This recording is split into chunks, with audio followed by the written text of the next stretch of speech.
Un destin brisé dès la naissance, une enfance volée par la violence. Aurélie a connu l'enfer sur Terre, maltraitée par ceux-là même qui auraient dû la protéger. Imaginez, à seulement 3 mois, son petit corps est déjà couvert de fractures et de contusions. Ballottée de foyer en famille d'accueil, elle endure un calvaire fait de coups, d'humiliation et de racisme. La douleur est son quotidien, la solitude sa seule compagne.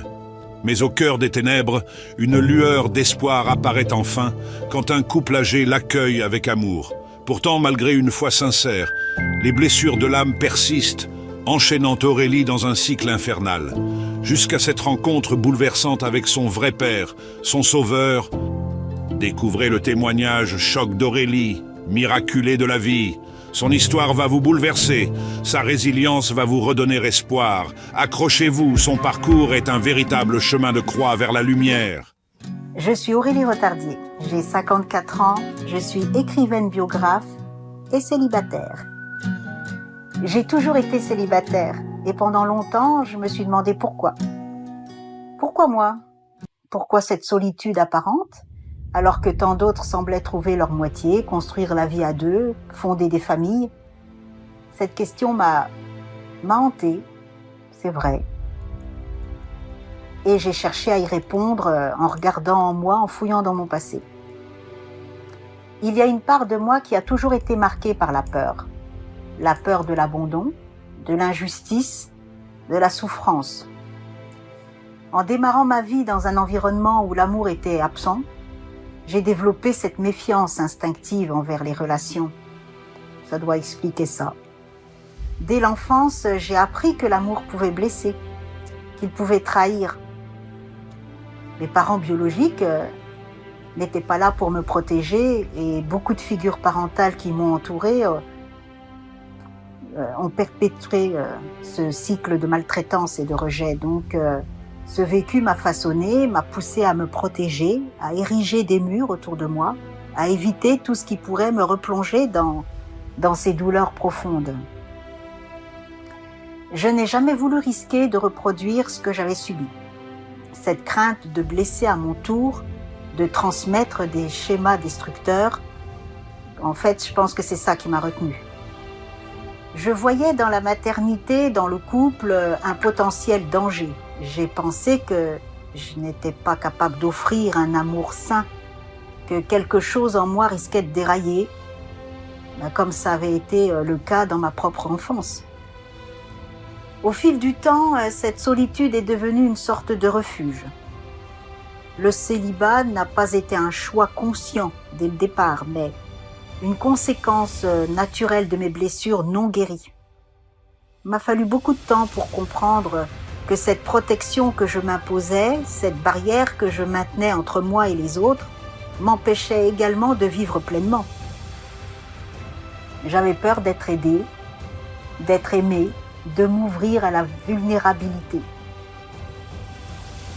Pourtant, je ne dirais pas que je souffre de cette situation. Aujourd'hui, avec du recul, je vois que Dieu avait un autre plan pour moi. Je suis peut-être pas mère au sens biologique du terme, mais il m'a confié une mission bien plus grande. Je suis devenue une mère spirituelle, une protectrice, une aide pour les enfants malades, pour ceux qui souffrent. En fait, mon célibat n'est pas une absence d'amour. Non, c'est une redirection de cet amour vers ceux qui en ont besoin d'une manière différente. Il m'a fallu du temps pour comprendre que mon célibat n'était pas un échec, mais une partie de mon chemin. C'était une étape nécessaire pour que je guérisse, pour que je me retrouve moi-même, que je sois prête à accomplir la mission que Dieu avait prévue pour moi. J'ai appris à embrasser cette solitude, non comme une malédiction, mais comme un espace de liberté, de connexion plus profonde avec Dieu et de service pour les autres. L'autre outil de ma guérison fut ma plume. Derrière ce statut d'écrivaine se cache bien plus qu'une passion pour les mots. Il y a une histoire, celle d'une femme marquée par des souffrances profondes, des cicatrices visibles et invisibles, mais surtout une résilience que la vie n'a jamais pu briser. L'écriture, pour moi, n'a jamais été qu'un simple passe-temps ou une carrière à embrasser. Elle est devenue un souffle vital, une arme thérapeutique que Dieu a mis entre mes mains pour que je puisse non seulement penser mes propres blessures, mais aussi aider les autres à guérir les leurs. Chaque mot que j'écris, chaque phrase que je compose est imprégnée de mon vécu, de mes douleurs, de mes doutes, de mes moments de rébellion silencieuse contre la vie. Mais aujourd'hui, ces mots ne sont plus des cris de souffrance. Ils sont des chants de guérison, des ponts jetés vers les âmes brisées et qui, comme moi, cherchent une rédemption, un sens à leur parcours chaotique. Lorsque je prends la plume, c'est comme si le poids de mon passé trouvait enfin un exutoire. J'écris pour libérer, pour transformer. Mes histoires, qu'elles soient fictives ou inspirées du réel, sont empreintes d'une vérité universelle. La possibilité de renaître, peu importe la profondeur des blessures. Par l'écriture, je suis en mesure de toucher l'âme, toucher l'autre, de la rejoindre dans ses moments les plus sombres et de lui offrir une lueur d'espoir. Du moins, c'est ce que je crois. Ce que j'ai découvert, c'est que mes mots ne guérissent pas seulement moi-même. Ils résonnent en ceux qui les lisent. Ils deviennent un miroir pour les autres, un reflet de leur propre douleur, mais aussi une promesse de rémission. À travers mes récits, beaucoup trouvent une voie à leurs souffrances, des réponses à leurs questions, et surtout un chemin vers la guérison. L'écriture m'a permis de devenir une passerelle, une voix qui dit aux autres « Je te comprends, je suis passé par là et tu peux t'en sortir toi aussi ». Ce don que Dieu m'a accordé n'est pas anodin.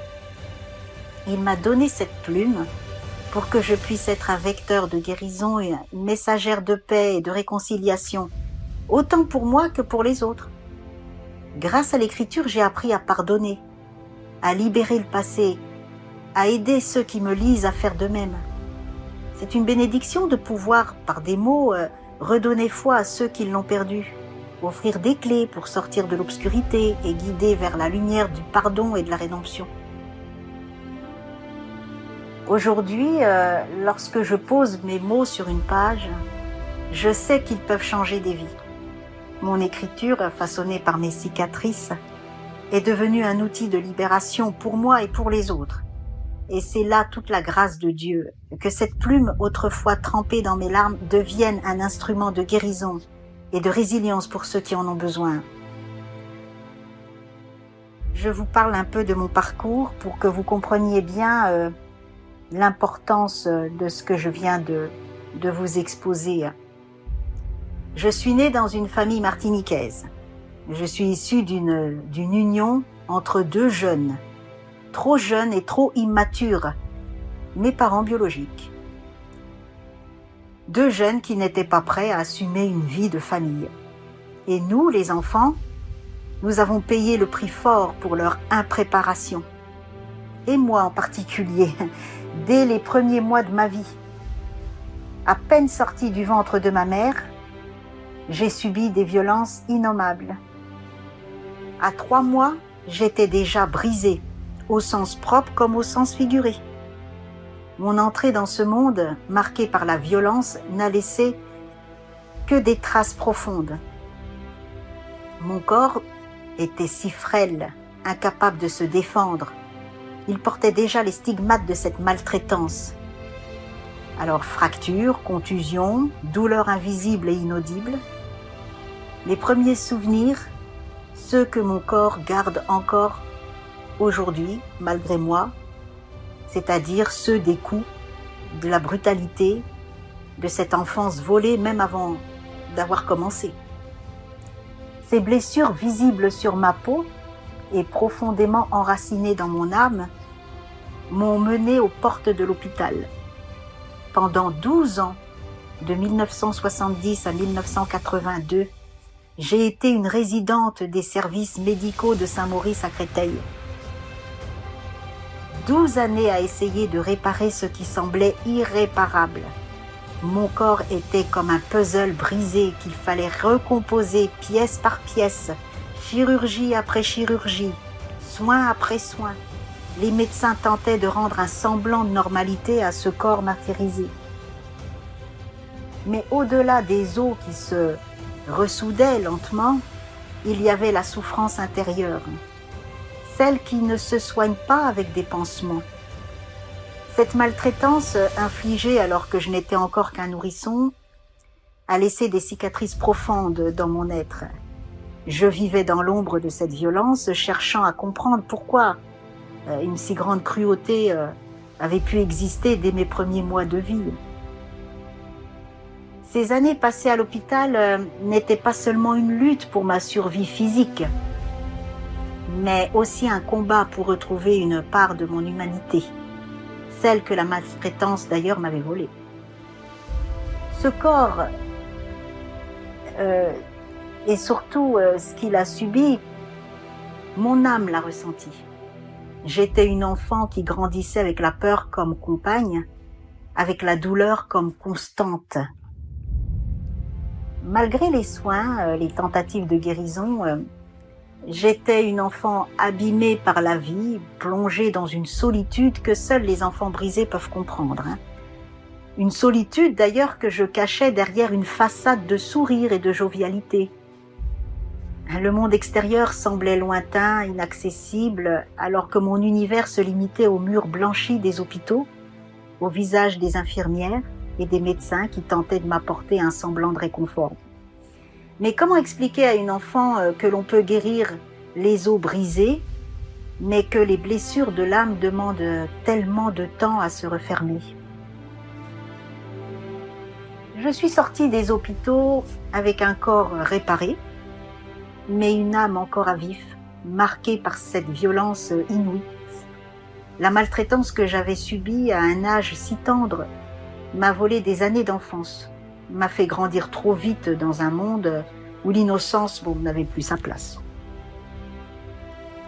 Arrachée à ce foyer destructeur par les services sociaux, j'ai cru que mon calvaire toucherait enfin à sa fin. Mais c'était que le début d'un autre enfer. Alors, j'ai été placée dans une autre famille d'accueil. Je me suis retrouvée à nouveau confrontée à la violence sous une autre forme cette fois-ci. La maltraitance se mêlait au racisme. Voilà, chaque jour, je subissais des humiliations, des coups portés non sur mon corps, mais sur mon identité. Voilà, je n'étais plus simplement une enfant maltraitée, j'étais devenue l'objet de mépris pour la couleur de ma peau, pour mes origines. Le regard des autres, les paroles blessantes, l'indifférence ou la haine. Un cycle sans fin, une répétition de ce que j'avais déjà vécu, avec la cruauté d'un racisme qui s'ajoutait au reste. Je me souviens de cette sensation d'être prisonnière, enchaînée à une vie que je n'avais pas choisie. Je vivais dans un univers sans amour, en fait, sans chaleur humaine, où je n'étais qu'un poids pour cette famille d'accueil. Mais par la grâce de Dieu, des voisines bienveillantes ont perçu l'horreur silencieuse que je traversais. Elles ont vu ce que beaucoup d'autres d'ailleurs préféraient ignorer. Elles ont osé dénoncer ces mauvais traitements. Et grâce à elles, j'ai été arrachée de cette situation, libérée une seconde fois. C'est ainsi que je fus confiée à une autre famille d'accueil, une famille bien différente. Alors c'était un couple de personnes âgées vivant à la campagne, dans la France profonde, dans la Nièvre. Ça n'avait plus rien à voir avec ce que j'avais connu jusque-là. Leur maison, en plein cœur de la nature, était un véritable havre de paix. Alors là, c'était une vie simple, éloignée du tumulte de la ville, mais c'était surtout un foyer où régnait l'amour, un amour que je n'avais jamais connu auparavant. Donc là, franchement, une bouffée d'air. Ils m'ont accueilli comme leur propre enfant, avec une tendresse et une douceur qui m'étaient étrangères. Pour la première fois, je me sentais vraiment en sécurité. Chez eux, les coups étaient remplacés par des gestes de soin, les insultes par des mots bienveillants. Ce couple, qui aurait pu être mes grands-parents, m'a offert ce que ma propre famille n'avait jamais su me donner, un véritable foyer, une stabilité qui m'a portée jusqu'à l'âge adulte. Leur amour a comblé les vides laissés par des années de maltraitance et m'a permis de respirer à nouveau, de prendre le temps de me reconstruire. les choses allaient lentement mais sûrement. J'ai vécu plus de 30 ans avec eux, partageant leur quotidien simple mais empreint de sincérité. Ils m'ont appris la valeur de la patience, de l'empathie et surtout, ils m'ont montré que l'amour n'a rien à voir avec les liens du sang. Ils étaient mes parents de cœur. Et auprès d'eux, j'ai enfin trouvé cet équilibre qui m'avait tant manqué. Ce foyer, c'était mon refuge, le lieu où je pouvais enfin grandir et guérir, à mon rythme, sans crainte d'être jugé ou malmené. Leur décès, puisqu'ils étaient âgés, a marqué une fin douloureuse à cette période de stabilité. Mais leur amour continue de me porter, même après leur départ. Ils ont laissé en moi une empreinte indélébile, une base, une fondation solide sur laquelle j'ai pu construire ma vie d'adulte. Ils ont été pour moi des piliers d'une renaissance, la preuve vivante que l'amour et la bienveillance peuvent réparer les âmes.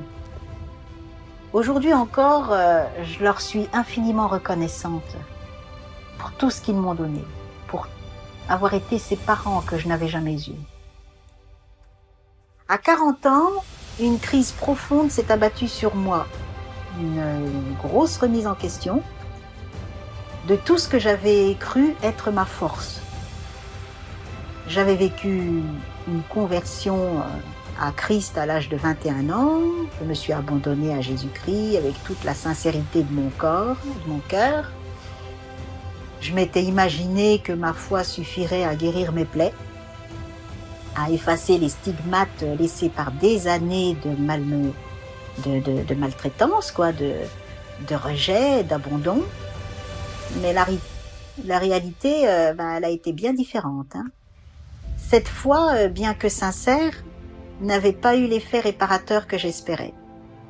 Au lieu de la guérison, je continuais de traîner encore des blessures invisibles, mais très présentes, comme des cicatrices qui refusent de disparaître. Ces blessures, je les portais vraiment au fond de mon être, en fait. Et à chaque instant, elles me suivaient partout.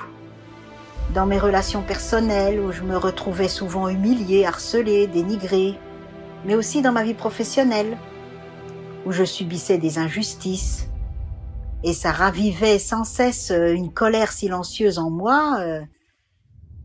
Malgré les apparences, je ne vivais pas vraiment.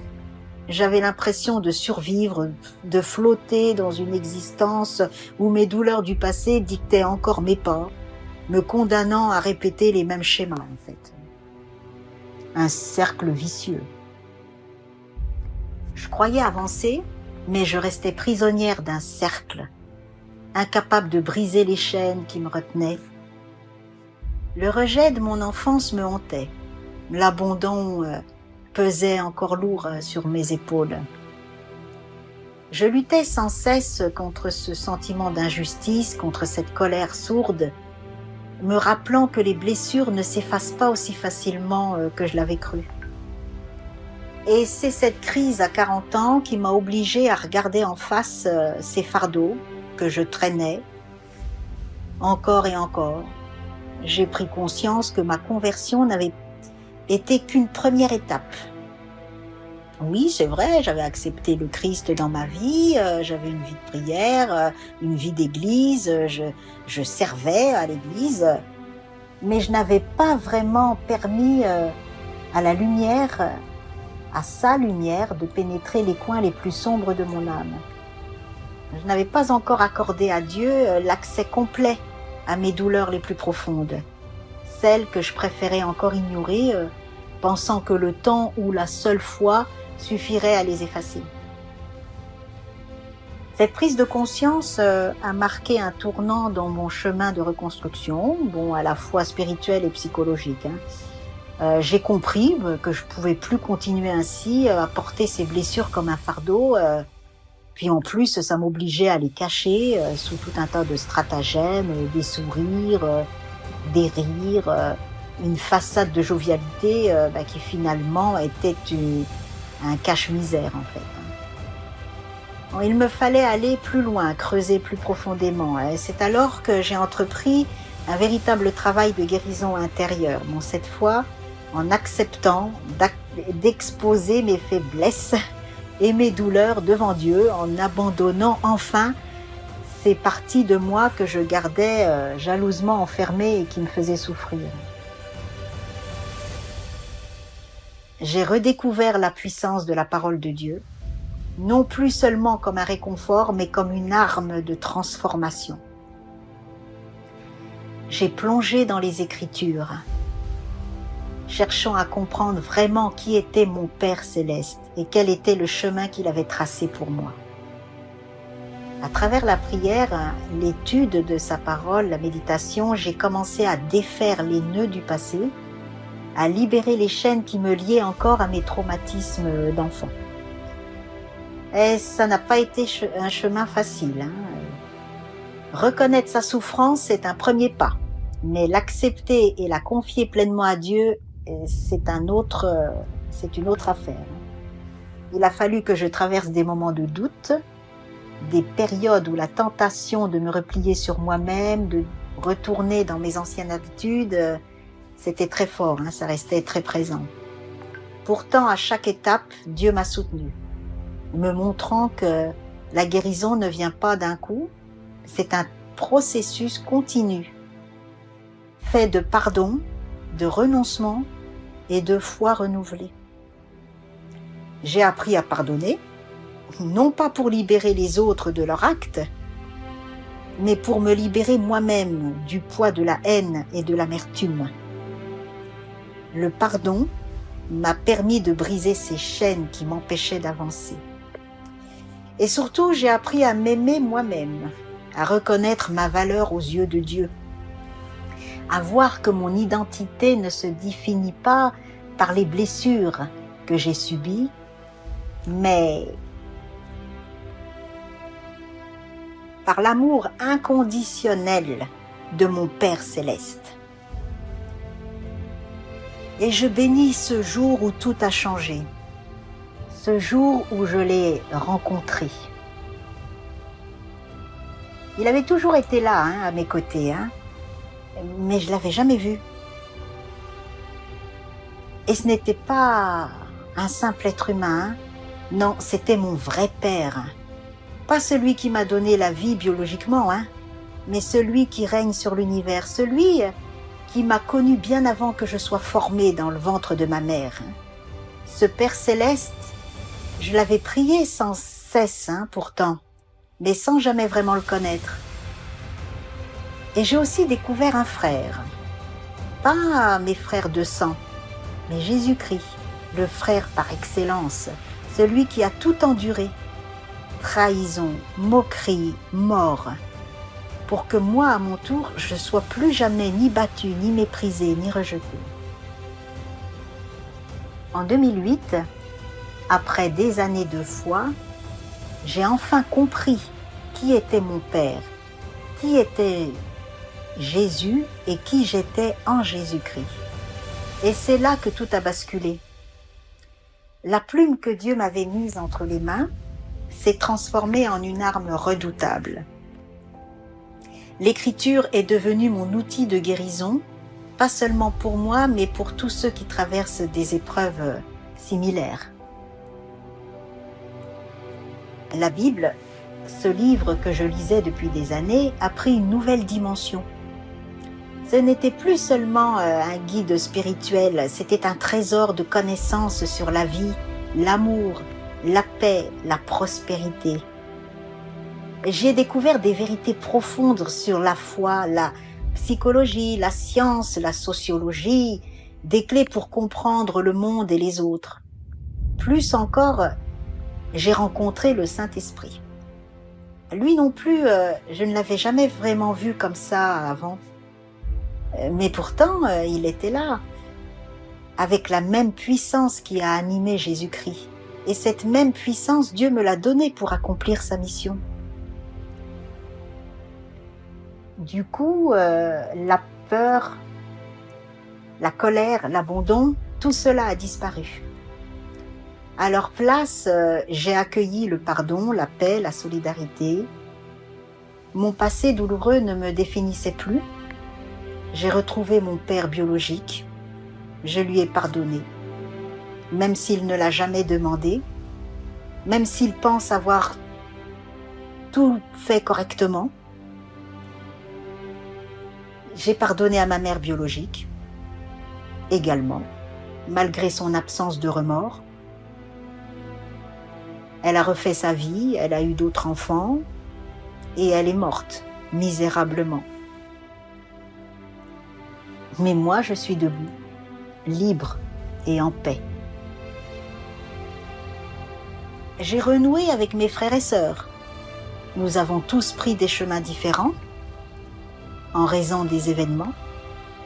Mais aujourd'hui, nous sommes unis dans la foi. Ils sont chrétiens, convertis à Christ. La séparation de notre enfance a été remplacée par une réconciliation divine. Je ne suis plus l'énigme que ma famille des Antilles avait oubliée. Aujourd'hui, nous sommes tous convertis et unis dans l'amour de Christ. Ma vie a changé du tout au tout. Je ne suis plus prisonnière de mes traumatismes. J'ai perdu les 30 kilos qui déformaient ma silhouette, 30 kilos émotionnels que je portais, ce fardeau physique qui m'empêchait d'avancer. À 54 ans, je suis libérée des dettes financières, de mon surpoids, de mes frustrations. Et ça y est, je suis partie pour une vie pleine et entière. Je n'ai jamais eu d'enfant, ayant toujours été célibataire, par choix, par crainte de reproduire les erreurs de ma propre mère. Mais Dieu m'a confié une autre mission, celle de prendre soin d'enfants malades, des enfants des autres, d'orphelins. J'ai fondé une ONG qui me permet de tenir ce rôle. Je suis leur mère spirituelle, une protectrice, un soutien.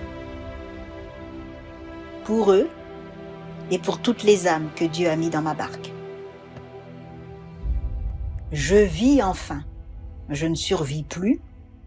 Dieu m'a tout redonné, comme pour Job dans la Bible.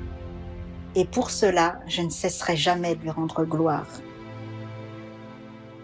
Alors, à tous ceux qui traversent des épreuves similaires aux miennes, je veux vous dire, ne perdez jamais espoir. Le chemin vers la guérison est parfois long et difficile, mais avec Dieu, tout est possible. Le pardon, incontournable. La foi, essentielle. La marche avec l'esprit, obligatoire. Voilà les clés d'une vie nouvelle et une vie pleine. J'étais abandonnée. Aujourd'hui, je suis adoptée. J'étais mal aimée. Aujourd'hui, je suis aimée. J'étais rejetée. Aujourd'hui, je suis choisie. J'avais une famille de sang. Ils sont tous décédés. J'avais une famille d'adoption. Ils étaient très âgés. Ils sont partis dans l'au-delà. Mais j'ai mon Père céleste. Il est éternel. Je ne vivrai jamais le deuil avec mon Père céleste. Je le perdrai jamais. C'est le roi des rois. Et je suis sa fille. Il est roi sur terre, je suis une princesse, mais dans le ciel, je suis une reine. Vous voyez, je n'ai rien de plus que vous. Ce qu'il me donne, il peut vous le donner à vous également parce qu'il ne fait pas de différence. Il ne fait pas de favoritisme. Aujourd'hui, je suis libre, libre en Jésus-Christ. Que ça soit votre partage. Que Dieu vous bénisse pleinement et abondamment dans le puissant nom de Jésus et par son Saint-Esprit. J'adresse mes salutations à toute la communauté et surtout à notre grande sœur Marilyn Orcel, Que Dieu la bénisse abondamment pour son appel, pour son travail et tout ce qu'elle fait pour nous toutes et tous. Je suis Aurélie Retardier, j'ai 54 ans, je suis écrivaine biographe et célibataire.